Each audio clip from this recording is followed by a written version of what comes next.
Hello friends, and welcome back to a new video. Today I will be going over all the books that I read throughout the month of April.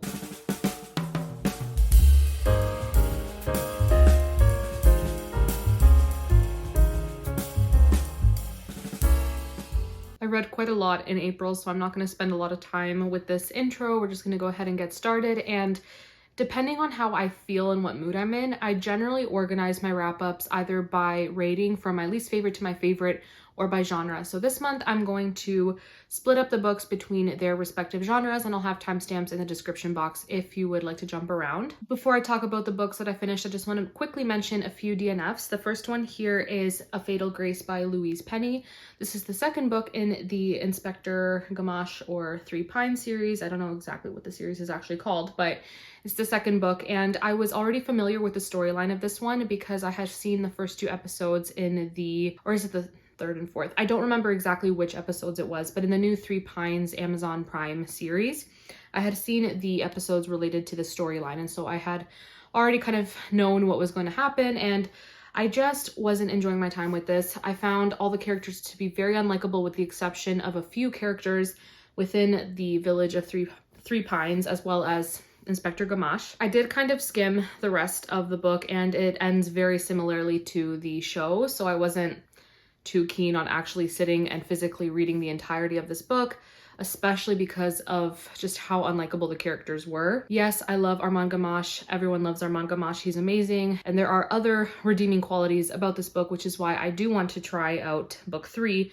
but I just was not enjoying my time with this one and don't really feel the need to pick it back up and read it, especially considering I know what happens. So this one is a DNF. I also DNF'd Tea and Treachery by Vicky Delaney. This is a cozy mystery set in Cape Cod, and it's all about this tea shop and this developer. I think he's a developer. I forget exactly what his job title is, but he's found dead, and he's very unliked by a lot of the people, a lot of the main characters in this story, and so I guess fingers are being pointed at the main character and her grandmother, and it was interesting. It was cute. It was fun. I really enjoyed the high tea kind of experience that people get in the tea shop that the main character owns, but I just wasn't really in the mood for this book at the time, so I may pick it up at another time. I just found the writing style to be a little bit dry, and I just wasn't very engaged in the story, so we'll see if I end up picking it up again. And then my third DNF, and this one is a temporary DNF, I definitely want to come back to this book, and that is The Stone Hunter by Jacqueline Benson. This is more of like the right book at the wrong time. I just wasn't really in the mood for it, but it does give off major Indiana Jones vibes, and it's set in the Victorian era, and it was very fun. I just wasn't really in the mood for it when I was reading it, so I set it aside rather than trying to slog through it, and we'll pick it up again. All right, so moving on to the books that I did finish, we will first start off with fantasy, and I have 3 fantasy here to talk about. One of them is YA, and the other 2 were kind of that line straddling middle grade and YA, and I'll start with those 2. So the first one here is Ella Enchanted by Gail Carson Levine. I had such a fun time with this one. This one, if you don't know what it's about, is about a girl named Ella, and she, when she is born, is given this gift by a fairy of obedience, but that definitely comes with its consequences, as Ella has to obey absolutely everything that is ordered of her, and it leads to some very interesting situations, some very humorous situations, but she finds herself on this quest to try to break the curse. She has a friend who is a prince, and he kind of joins her along her quest, and she meets ogres and giants and fairies, and it's just a fun time. This book is one of those books that, if it's not already seen as a classic, I think it will be. It's very silly, very charming, a lot of fun, and I gave this one 4 stars.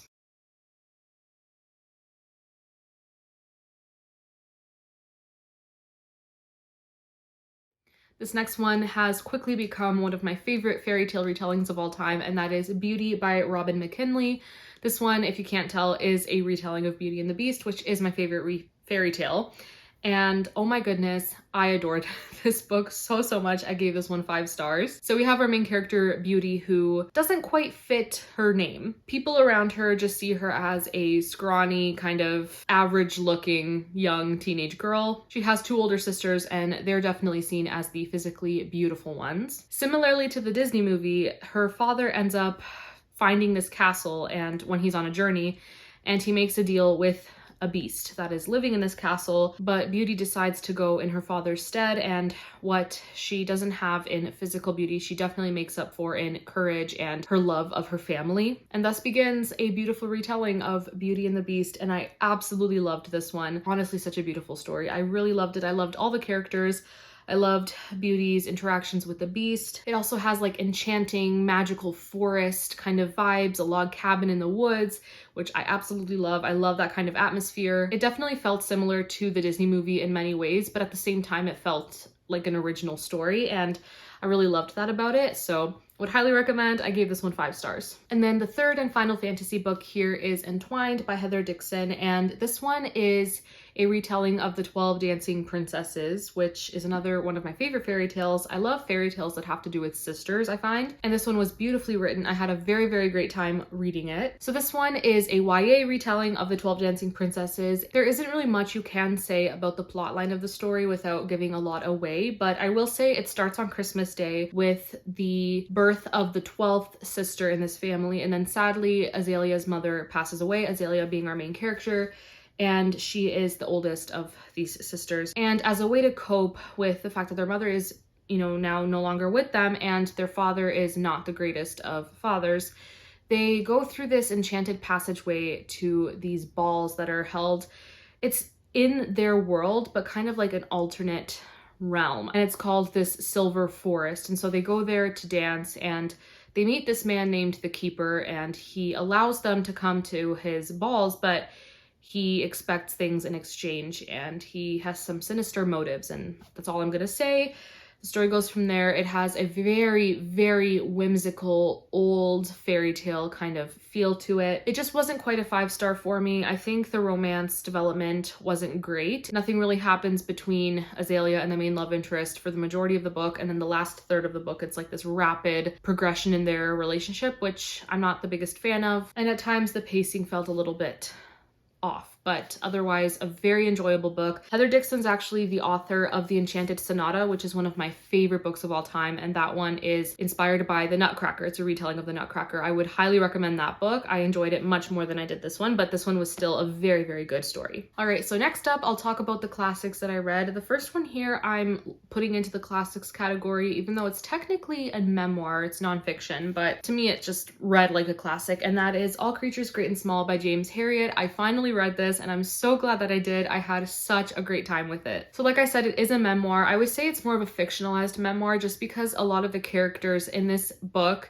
their names were changed. So the characters are inspired by real people in the main character's life, but their names were altered, as well as a lot of the towns and just the different places that are visited. There's definitely that fictionalization of real people and places. But this is basically about a new veterinarian graduate in the 1930s named James Herriot, and he is thrust into this new role in Yorkshire, taking care of a lot of farm animals. He ends up living with 2 brothers, Siegfried and Tristan, and let me just say, they were hilarious. Those two really, really captured my heart. They were so funny. And there were just so many quirky characters and funny moments with animals and very heartfelt moments as well. And I will say this is very gruesome at times. It actually goes very, very detailed into like births and just a lot of different medical procedures involving animals. So it's definitely not for the faint of heart, not for the squeamish people at all. This book is mainly just James Herriot's experiences in Yorkshire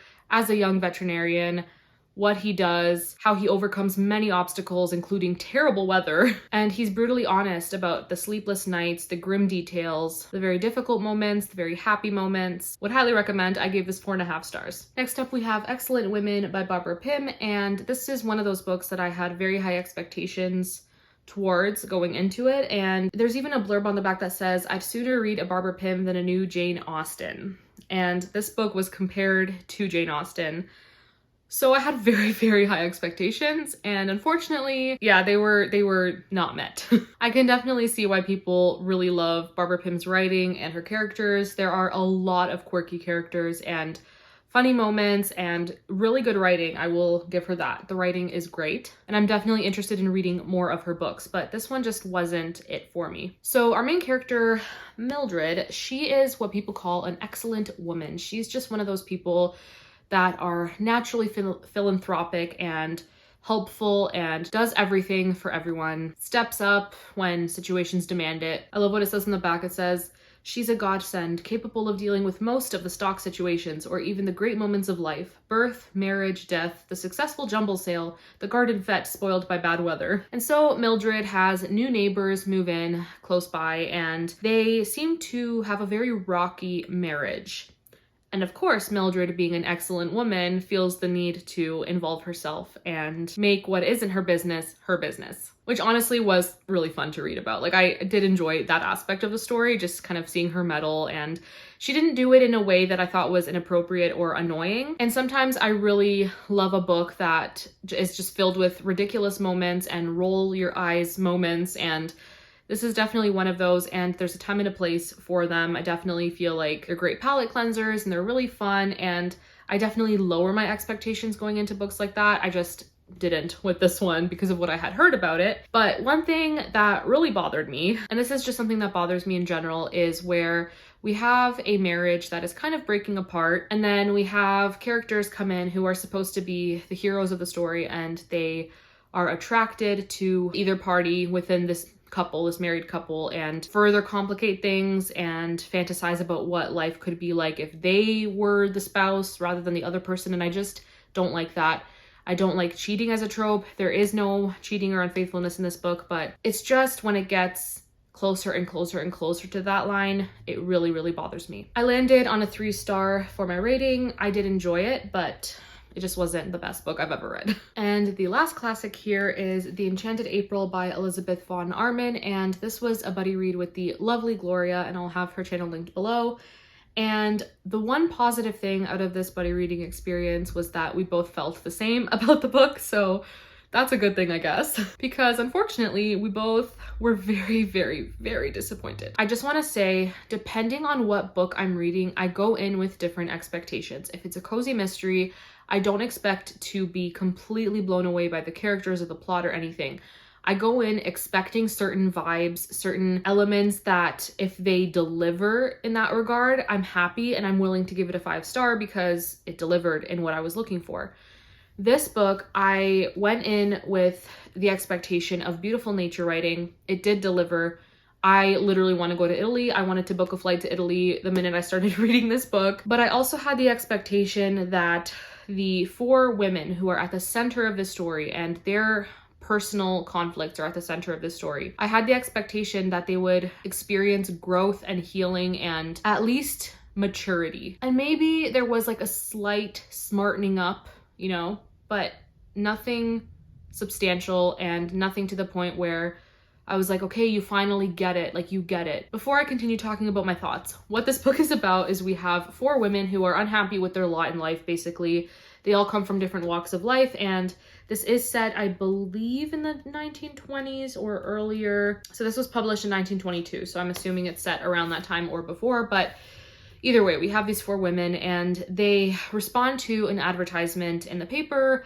This house in Italy is kind of for rent. It's kind of like an Airbnb type of situation. So they all show up and meet each other, and there's some conflict between them, but it's mostly their own internal struggles that are preventing them from living their best lives and being the happiest that they can be. And rather than spending this vacation learning about themselves and how to be better people and how to be happy and basically how to heal, the majority of this book is them moping. It's like the same pattern in this story where it's like beautiful nature description and then the character's negative thoughts, and then beautiful nature description and then more negative thoughts. And it just feels like the message is, if you're unhappy with your life, escape, go on vacation, think things through, maybe things will get better, but without actively trying to better things in your life and without working hard for happiness. Because yes, certain things are out of your hands. You can't control certain things, like a terrible spouse. You can't really control that. This was the early 1900s, so I understand that the author is also from a very different mindset and was writing to a very different group of people. This book is over 100 years old. I get that. But it was just more like, do something. Like, you're unhappy, I understand, but do something about it. And then towards the end of the book, men show up. A couple of the husbands, and it just went even further downhill from there. I couldn't stand their guts, so I ended up giving this one 2.5 stars, rounded up to 3 on Goodreads. The writing was beautiful. I enjoyed the nature descriptions, but I was hoping for more depth, and better character development, but that's just my 2 cents. That's just my opinion. I still think it's a great vacation read, and I actually would consider reading it again if I was in the mood for it. All right, and moving on to mysteries. So I read 4 mysteries in the month of April. 2 of them were middle grade and 2 of them were cozy mysteries. And so the first 2 here are The Dead Man in the Garden by Martha Jocelyn and The Seaside Corpse, also by Martha Jocelyn. This is book 3 and this is book 4 in the Aggie Morton Mystery Queen series. I'll kind of talk about these 2 books together just because I don't really have much to say about them separately, but for this one, I gave this one 4 stars. I really enjoyed it. There's a dead man found in a garden. We have our main characters Aggie and Hector, and there are twists on Agatha Christie and Hercule Poirot as if they were children, and it's just such a fun time. So Edwardian era England. And like I said, a dead man is found in a garden at this hotel and spa. And as unrealistic as it is, we have 2 young kids solving the mystery. One of my favorite things about this series is that we have little character artwork at the beginning. So you're kind of familiar with what they're supposed to look like, but in a more cartoony style. Just again. I just think it's so much fun. This one is also set in April, so perfect time to read it. And then The Seaside Corpse is the 4th and final book in the series, and this one is set, I believe, in Cornwall. And in this one, we have fossil hunters and a traveling circus and just a wide cast of very interesting and quirky characters, and a dead body is found on the beach. This one was fun. I gave it 3.5 stars. I will say though, it is a bit too mature for the middle grade audience. I would actually say this entire series is definitely on the older middle grade side of the age range. Just my personal opinion, but I had a very good time with these books. And like I said, I gave the 3rd book 4 stars and the final book 3.5 stars. I overall really enjoyed the series. I will say the first 2 books are my favorite in the series, but I'm really glad to have read all the books and would highly recommend for older readers. They're really fun. Next up, we have a cozy mystery, and that is Pulp Friction by Julie Ann Lindsay. And this is the 2nd book in the Cider Shop Mystery series. I read the first one in this series, Apple Cider Slaying, last fall and adored it. I gave that one 5 stars.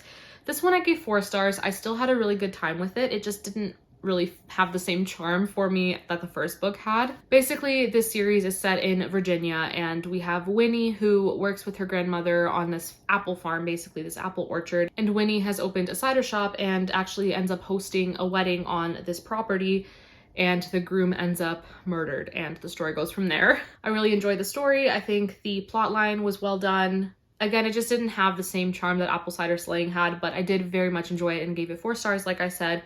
And this was also my pick for the Read Your Bookshelf Challenge that Chantel hosts, and this month was a different genre from last month. So last month I read Up From the Sea by Amanda Dykes, and that was historical fiction. So this month I picked a mystery, and this was my pick. And the final mystery is Murder in Fullbridge Village, a 1920s mystery by J. Gill. And this is the first book in the Henry Fleming Investigates series. It is a very short book, a very fun and quick read. This one was a case of the right book at the right time. I was in the mood for something really quick and fast-paced where I didn't need to really use a lot of my brain cells, to be completely honest. I just wanted a quick and easy read with a short cast of characters and very quaint English village vibes, and this definitely delivered. And so we have our main character, Henry Fleming, who is visiting his friend Lily, and she lives in this quaint little English village in the countryside, and a body is found, and Lily is the prime suspect. And so Henry, who is a private investigator, is trying to figure out what happened and make sure that his friend is found innocent, because a very inexperienced and cocky Scotland Yard detective is adamant that Lily is guilty. I did not guess who the killer was, which I found very fun, so that was a nice surprise. I was expecting it to be so obvious that I'd roll my eyes, but I actually thought it was well done for a very short story and a very small cast of characters. Would highly recommend if you are in the mood for something like this. It was very cute. All right, and then the final genre is historical fiction, and I have 5 books to talk about. The first one here, I barely remember it. It was one of the books that I read really early in the month, so I'm going to have to depend on Goodreads for help. And this was also a library book, so I don't have it physically right now. But that book is At Love's Command by Karen Whittemire? Whittimer? I don't know how to say her last name. If any of you know, please let me know. But this is the first book in the Hangers Horsemen series, and this one I ended up giving 3 stars, 3.25-ish. I'm just going to read the summary for it. Otherwise, I'm going to struggle to remember what this was about exactly. But it says, haunted by the horrors of war, ex-cavalry officer Matthew Hanger leads a band of mercenaries known as Hanger's Horsemen, who have become legends in 1890s Texas. They defend the innocent and obtain justice for the oppressed. But when a rustler's bullet leaves one of them at death's door, they're the ones in need of saving. Okay, my memory has been triggered. So then we have Dr. Josephine Burkett, who is used to men taking one look at her skirts and discounting her medical skills. What she's not used to having is a man change his mind in a heartbeat and offer to assist her in surgery. Matthew Hanger's dedication to his friend during recovery earns Josephine's respect, and when she hears of her brother's abduction, he becomes her only hope for rescue. Matt has stared down ruthless outlaws, betrayal, and injury, but when a bossy lady doctor crawls under his skin, his heart is tempted to surrender. And when she's caught in the crossfire, he may have to sacrifice everything, even his team, to save her. All right, so my memory was definitely triggered as to why I gave it 3 stars. I think I was just really annoyed with the very frequent descriptions of the characters' thoughts about each other's physical appearance. Very insta-lovey, very like chemical sexual attraction without it being smutty or anything, but it was just icky and cringy. It was fast-paced and fun though, so I enjoyed my time with it, but it was nothing special. It just reminds me why I don't read as much Christian historical romance anymore, because it's all the same. There are definitely gems out there, as you will see later on in this video actually, but just in general, I found it to be very predictable, and I found it okay. Nothing too special in my opinion, but it was fun. All right, this next book was weird, and my reading experience was just weird. And that is The Night Ship by Jess Kidd. I consider Jess Kidd to be an auto-buy author. I really enjoyed 2 of her books that I've read, Things in Jars and Mr. Something's Last Something. I have it somewhere. Mr. Flood's Last Resort. That's the book. And I did enjoy both of them. They're kind of like magical realism, historical fiction with very quirky characters, quirky plot points, and just everything about those books are so weird, but they just worked for me. And this one was weird as well, but a little too weird. It's like one of those experiences where you're seeing something happen that's a little unsettling, but you just can't look away. I also find it so difficult for me to explain what this book is actually about, and I'm going to read the summary because it's so much easier and they're shorter than probably what I would say. So it says, based on a real-life event, an epic historical novel from the award-winning author Jess Kidd. And because it was based on a real-life event that I was already somewhat familiar with, it was based on a shipwreck from the 1600s, I really wanted to read this book. So, 1629. A newly orphaned girl named Maiken is bound for the Dutch East Indies on the Batavia, one of the greatest ships of the Dutch Golden Age. Curious and mischievous, Maiken spends the long journey going on misadventures above and below deck, searching for a mythical monster, but the true monsters might be closer than she thinks. And then we have 1989, a lonely boy named Gil, who, after the death of his mother, is sent to live with his grandfather, a taciturn fisherman off the coast of Western Australia among the members of the seasonal fishing community where his late mother once lived.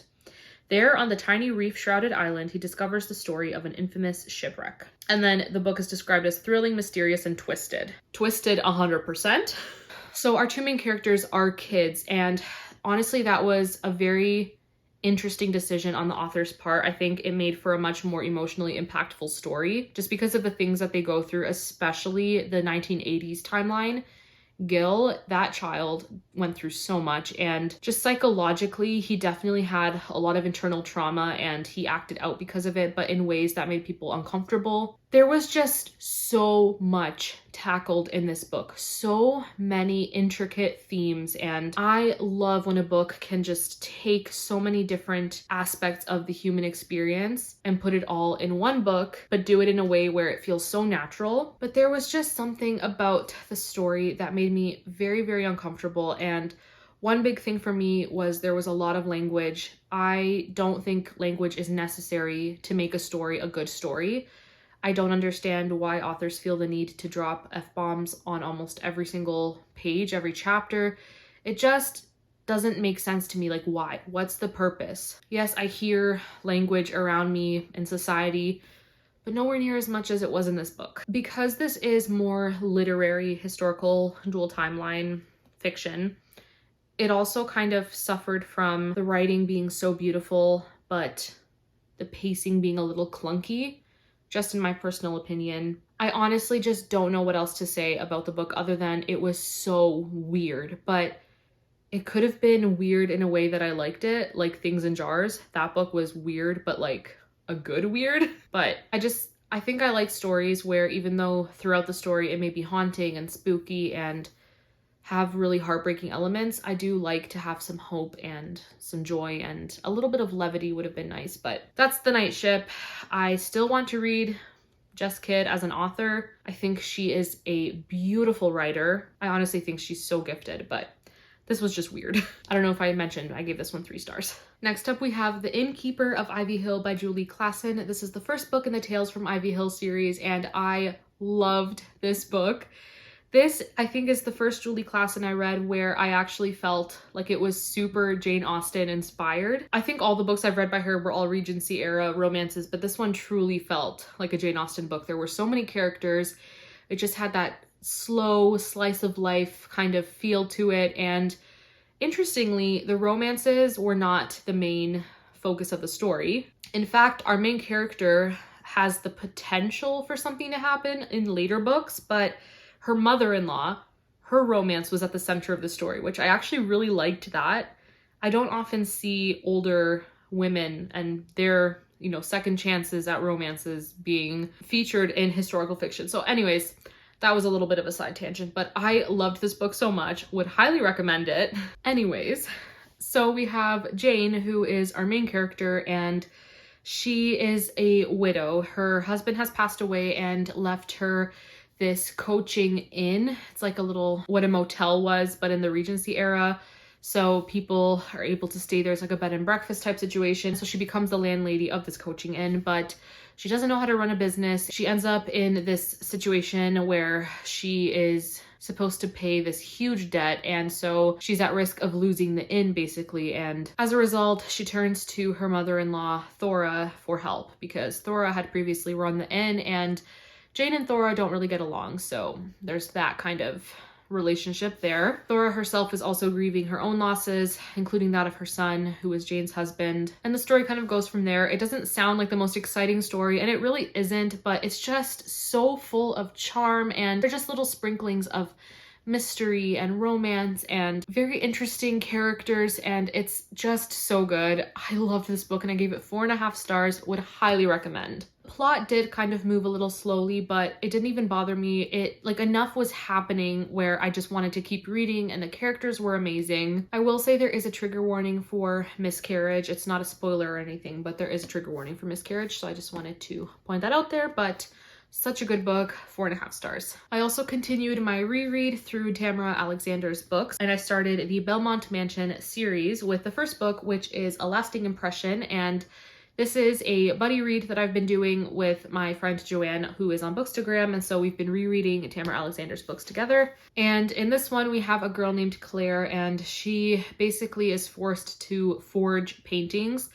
She is a very, very gifted artist, and she was just like her mother, who had passed away, who was also a gifted artist, but her father uses Claire's gift to forge paintings and make money this way. After a tragic circumstance forces her to flee her home, she ends up in Nashville at this place called Belmont Mansion that is owned by a very, very rich woman, Adelicia Acklin, and she ends up looking for a job there and meets a lawyer named Sutton Monroe and tries to basically hide her past of forgery from Sutton. Sutton is a lawyer, and during the Civil War, this is set after the Civil War, but during the Civil War, he lost so much. He lost his family, he lost his home, and so he's trying to reclaim what he can. He just has a lot of his own trauma to work through, and he works for Adelicia as well at Belmont Mansion. And so these two characters, their paths cross, and the story goes from there. It says on the back, "A Lasting Impression is a sweeping love story about a nation mending after war,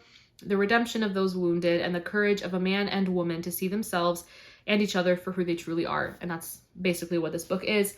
I very much enjoyed my reread of this story. Tamara Alexander never disappoints, honestly. She just writes such beautiful stories with nuanced characters, very delicately woven and intricately woven plot lines, and she always fills her stories with such beautiful themes as well. It's never just a superficial romance and you're just there along the ride. There's always so much more. The side characters are amazing. she's one of those Christian fiction authors I will always read. I will always pick up her books. She just never disappoints. So that is a lasting impression. All right, and then the final book that I have to talk about is one that I read for Oshina's Christian Romance Reading Challenge.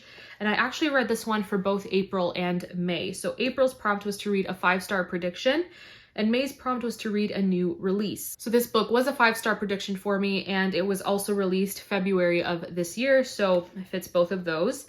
And that book is In Spotlight and Shadow by Rachel Scott McDaniel, and I am so thankful to say it was a 5-star read. This book was just beautifully written. I adored it. It is dual timeline, and in the modern timeline we have Elise, who is an aspiring violinist, but she has very bad stage fright, so she's never auditioned for a place in the orchestra in, I think it's Pittsburgh, but she really wants to. It's just this debilitating fear that she has, and so she hasn't. And one day she finds this old stage prop, and it seems to hold a mystery from about a century ago, and she enlists the help of an old friend from high school who is now a country music megastar, and his name is Pearson Brooks, and they're kind of trying to figure out this mystery together. Elise also doesn't know the identity of her father, and so she's trying to figure that out. And then in the 1920s timeline, we have Sophie, and she is basically an actress, and she made her way to fame in Pittsburgh, and she is also suspected to be a jewel thief known as the Mirage, and so something's going on there as well, and she has to depend on the help of this man who she actually left at the altar, and he is now a private investigator, and so they're trying to figure out who the Mirage is, what's going on. Honestly, when I read the back of this book, and even now, like verbally explaining what the story is about, it just sounds so boring, and it doesn't sound like a deep and beautifully written story, but it truly is. The romances were both so believable and beautifully developed and natural and not dependent on physical attraction only. Like, there was enough development and enough of an emotional connection, and it was perfect. And I am not a fan of contemporary romances all that much. I just, for some reason, would rather read historical romance over contemporary, but I loved the contemporary timeline of the story. I absolutely adored it. The banter between Elise and Pearson was beautiful. Chef's kiss.